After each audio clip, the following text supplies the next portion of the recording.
Welcome to Pag-ibig. Pag may pag-ibig, may alam. Ito lang nakaraang January 10, taong kasalukuyan, idiniklara ng Santo Papa Pope Leo XIV ang Special Year of Saint Francis. Dahil ika-800 year anniversary na ngayon ng kanyang pagpanaw. Ito ay Jubilee Year. Kaya isang taon ito matatapos sa January 10, 2027. At dahil ito ay Jubilee Year, meron din pong indulhensya na kalakip. Tayo inaasahan na pumunta sa mga lugar na o simbahang idiniklara sa karangalan ni St. Francis of Assisi. Doon tayo mangungumpisal, tatanggap ng komunyon sa banal na misa at ipagdarasal ang intensyon ng ating Santo Papa. Sa mga may sakit, ayon kay Pope Leo, huwag po kayo mag-alala sapagkat maaari po kayo magdasal ng taimtim kung saan man kayo naroroon at ialay ang inyong mga sakit, karamdaman at mga sakripisyo araw-araw sa ating Panginoon. Tatanggap din po kayo ng indulhensya at makakatanggap sa biyayang ito ng Special Year of Saint Francis.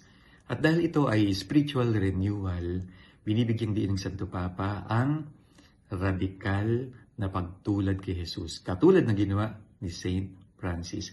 Babasahin daw natin ang Biblia at tutularan ang mga halimbawa ni Jesucristo. Pangalawa, yung preferential option for the poor na ginawa ni St. Francis. Uunahin daw natin yung mga maliliit, yung mga nasa laylayan. Pangatlo ay yung universal peace. Tayo daw ay dapat maging unarmed witnesses. Wala tayong dalang armas, huwag tayong marahas. Pipiliin daw natin ang kababaang loob para sa mundong ito na puno ng karahasan, ng mga pag-iisip na pag-aaway at pagkakanya-kanya. Itinuturing po ni Pope Leo na katulad ni St. Francis ang integral ecology.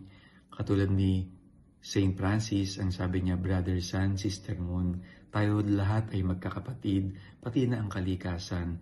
At dapat daw iisipin natin lagi ang katarungan o pagpapantay-pantay, ang dignidad ng bawat nilalang ng ating kapwa-tao.